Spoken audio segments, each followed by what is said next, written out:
Mga kahuwan, panoorin ang video na ito upang alamin ang pinaka-latest na balita tungkol sa lagay ng panahon at bagyo update today.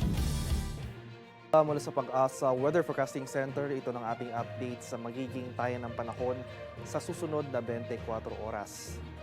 Kahapon ay opisyal lang ang dineklara ng Pag-asa ang pagtatapos ng Northeast Monsoon Season. Kaakibat nito, ang patuloy o yung epekto naman ng easterlies o yung mainit na hangin galing sa Karakatang Pasipiko sa malaking bahagi ng ating bansa sa mga susunod na araw.